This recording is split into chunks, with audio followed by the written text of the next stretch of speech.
일본을 대할 때는 냉정하게 따뜻한 마음으로 대한다고 한다면은 양국은 충분히 접근할 수 있을 것이다. 그렇게 생각합니다. 역사 수정주의란 게 뭡니까?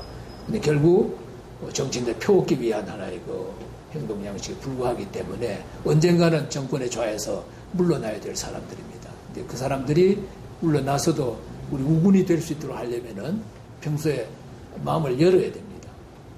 여러 가지 문제를 이야기할 때 너무 일본의 편향적인 말도 안 되는 소리를 하고 있는 게 아니냐 뭐 이런 식의 발언들을 하게 되는 거죠. 저는 좀 더 우리나라 국민들이 좀 더 자신감을 가지고 좀 국익의 입장에 서서 이게 도덕의 문제가 아니라 정치의 문제다라는 것들을 인식하고 그 속에서 한일 관계를 좀 바라봐야 되지 않겠느냐라는 생각을 해봅니다. 그래서 아마 이 영상을 보시는 분들 많이 화가 나시겠지만 참으시고 이런 의견도 있다라는 식의 생각을 하시고 받아들여졌으면 하는 게 저의 바람입니다.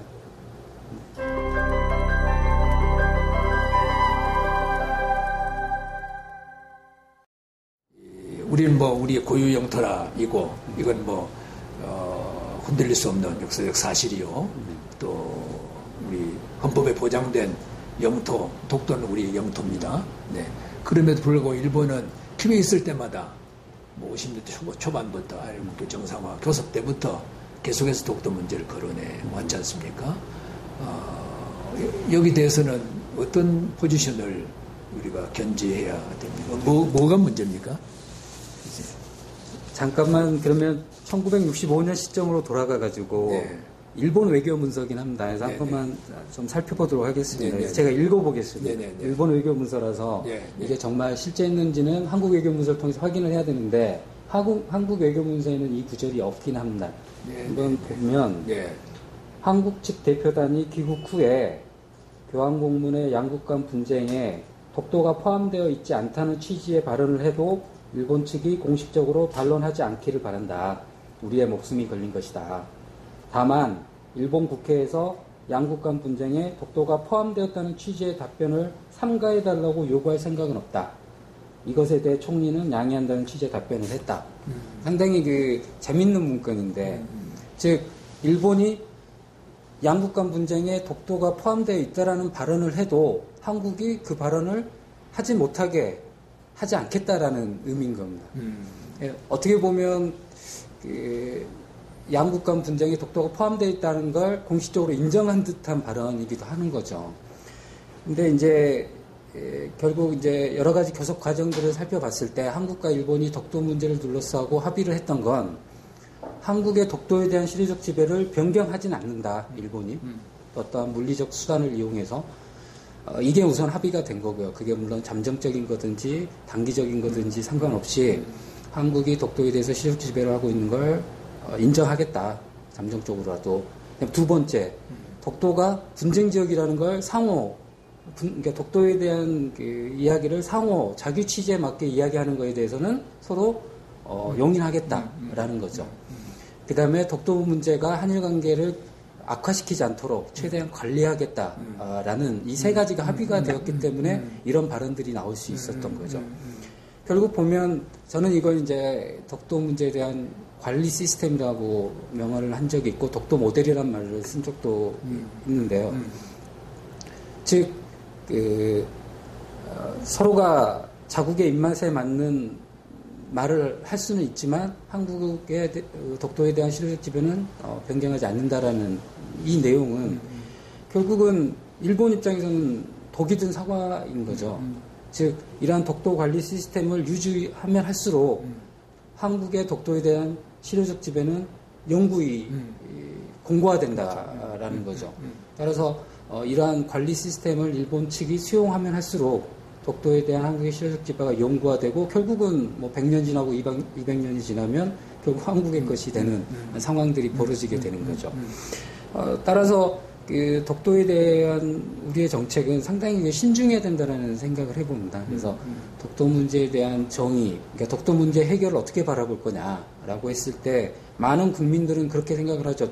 일본 정부가 독도가 한국땅이라는 걸 인정하는 게 독도 문제 해결이다라는 식으로 생각을 하고 거기에 바탕을 두고 여러 가지 행동을 취하는 거죠. 뭐 대표적인 케이스는 어떤 가수가 자기 돈을 들여서 미국의 뉴욕의 타임스퀘어에다가 독도는 한국땅이라고 광고를 하는 거였던 거죠. 근데 그게 역효과를 가져온다라는 거죠. 미국, 일본 입장에서는 그거에 대해서 노를 이야기하게 되면 독도가 분쟁 지역에 있다라는 것들을 전 세계에 알리는 효과를 가지니까 따라서 그분의 그 애국적인 태도, 상당히 열정적인 태도가 오히려 독도에 대한 그 시류적 지배를 약화시키는 화살이 돼서 돌아온다라는 거죠. 일종의 독도의 딜레마인 거죠. 이번 설문조사에서도 분쟁 지역화라고 하는 일본의 전략에 대해서 우리가 어떻게 대응해야 되는가에 대해서 대응을 해야 된다고 하는 회답이 굉장히 많았습니다. 그것도 일종의 뭐 해석을 한다면 시류적 지배를 연구하는 방향에서 설문자들이 그렇게 생각을 한 걸까요? 글쎄요, 저는 오히려 반대라고 생각을 하는데 우리나라 국민 이건 상당히 저는 비판적으로 이야기를 하게 돼서 약간 좀 그렇습니다만은 기본적으로 한국 국민들은 그 독도 문제 해결을 일본 정부가 독도가 한국 땅임을 인정해야 된다라는 그런 인식 속에서 사고를 하고 있기 때문에 아마 일본이 여러 가지 도발 행위를 했을 때 이에 대해서 다양한 대응책을 해야 된다는 식의 이야기이지 않을까라는 생각을 봅니다. 근데 그게 자칫 잘못했을 때는 딜레마를 가져올 수 있다라는 것들을 이제 한국 국민들도 일정 정도 인식할 필요가 있다라는 생각을 해봅니다. 오히려 일본 정부가 더 강경하게 나오면서 그 독도가 분쟁 지역화되는 흐름으로 갔고 일본이 국제사회에 홍보전을 강화하면서 상당히 전 세계 국민 사람들이 이제 독도가 분쟁 지역에 있는 곳이라는 것들을 인식하게 되는 상당히 우리에게는 부담스러운 상황들이 지금 발생하고 있는 거죠. 그게 또 그 또한 독도의 딜레마니까요. 그래서 제 생각으로는 아무튼 독도의 딜레마를 명확하게 인식한 상황 속에서 상당히 신중한 태도를 보여야 되고 시류적 지배를 공고한다라는 건 여론전을 한다라는 건 아닌 거죠. 오히려 다양한 안보 정책의 전환 이런 것들을 통해서 독도를 지킬 수 있는 실질적인 정책들을 해야 된다는 거죠.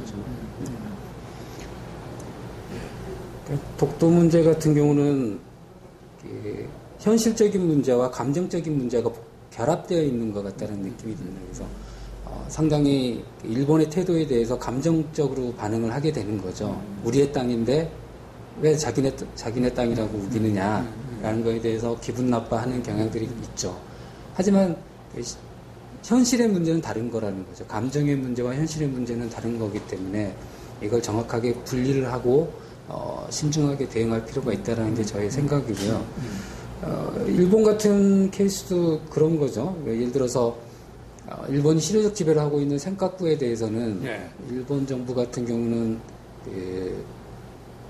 안보 정책의 전환에 의해서 동남권 지역의 방어를 체제를 확립하기 위해서 여러 가지 군사력을 증대하고 여러 가지 변경을 하고 있고요.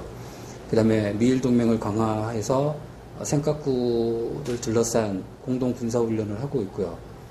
그다음에 해병대에 준하는 부대를 창설하기도 하고요.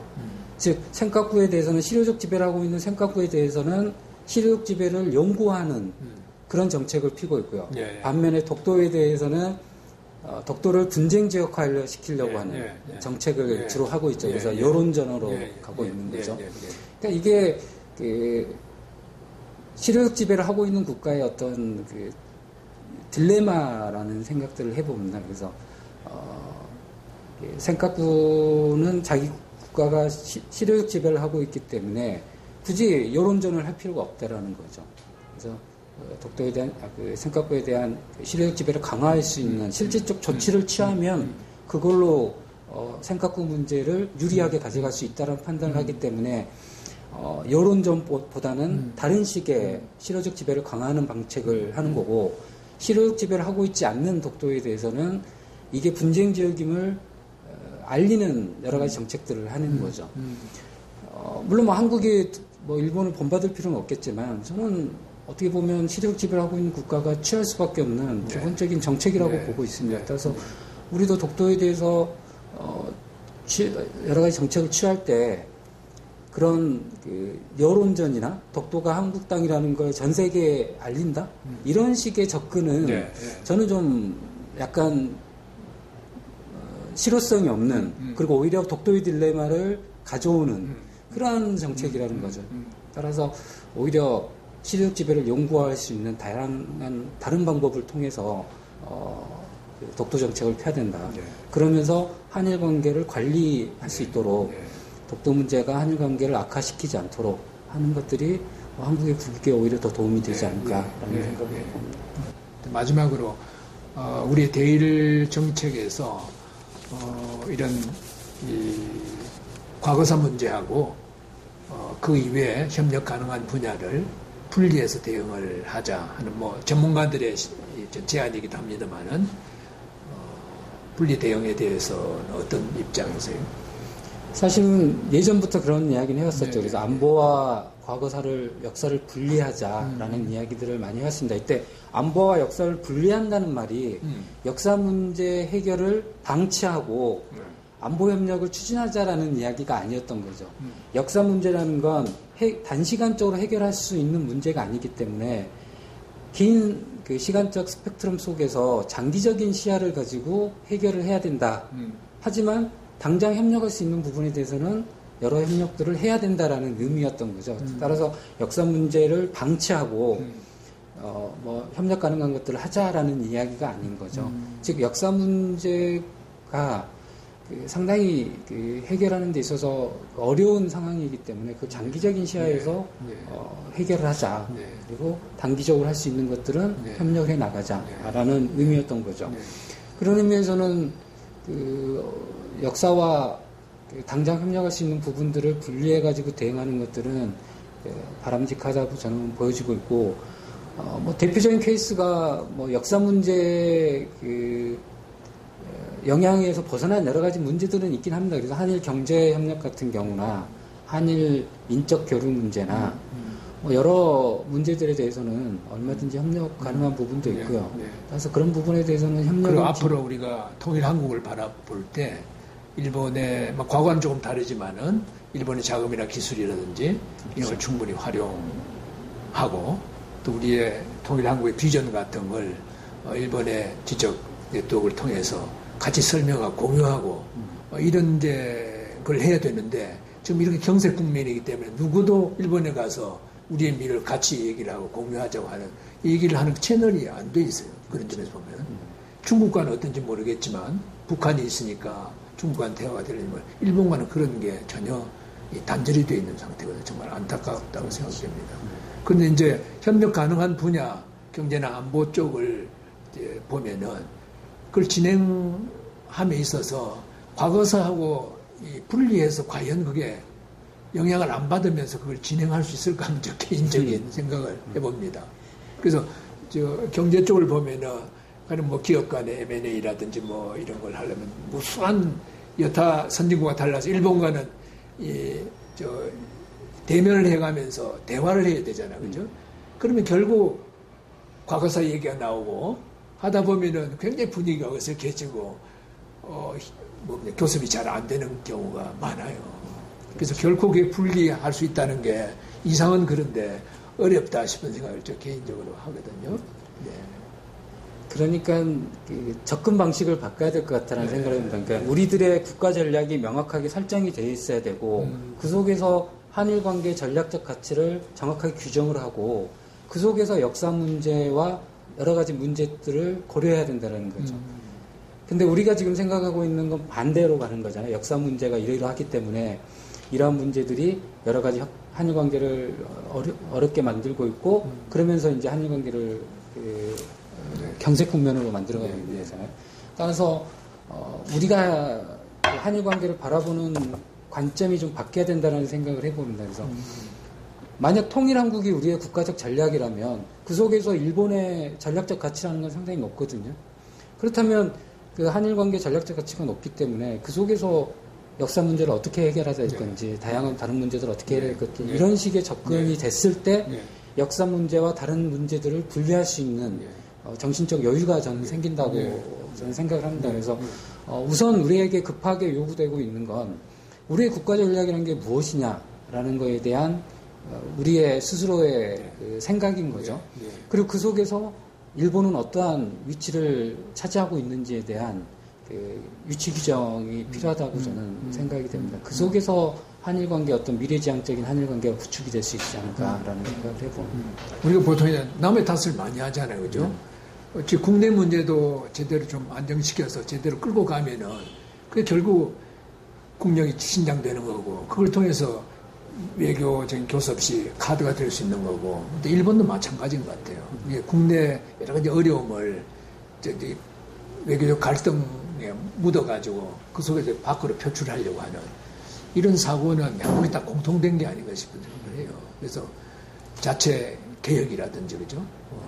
미래 비전 수립이라든지 이런 자기 노력을 게을리하지 말아야, 그래서 외국에서 쉽게 얕보고 넘보지 않는 게 아닌가 그런 생각을 합니다. 오늘 장시간 임해주셔서 고맙습니다. 감사합니다. 네, 안녕하세요. 한양대학교 정치학과에 휴학 중인 22살 남민경이라고 합니다. 저는 대학교 시절에 춤 동아리를 하면서 알게 된 일본인 친구가 하나 있어요. 그 일본인 친구는 일본에서 한국으로 교환학생 온 친구였는데요. 그 친구와 함께 춤도 추고, 그리고 이제 다양한 활동들을 같이 하면서 많은 대화를 통해서 정말 가까워졌어요. 그러면서 깨닫게 된 건 제가 어렸을 때 느꼈던 일본에 대한 인식과는 달리 일본인과 한국인이 얼마든지 정말 친밀한 관계가 될 수 있다는 걸 깨달았는데요. 그 친구와 저의 관계처럼 앞으로 한국과 일본도 그냥 우리 서로 다른 사이가 아니구나, 다른 사람들이 아니구나 하면서 앞으로 더 가까워지고 편안하게 친밀한 관계가 되었으면 좋겠습니다. 안녕하세요. 삼육대학교 경영학과에 재학 중인 21살 권용태입니다. 일본과의 경쟁을 통해 우리나라는 정말 다양한 분야들이 많이 발전했습니다. 또한 저 같은 경우는 이제 원피스라는 만화를 통해서 일본 문화를 접하게 됐고, 또 일본 학생들 같은 경우에는 동방신기나 이제 겨울연가 같은 드라마를 보면서 우리나라의 문화를 접했을 것입니다.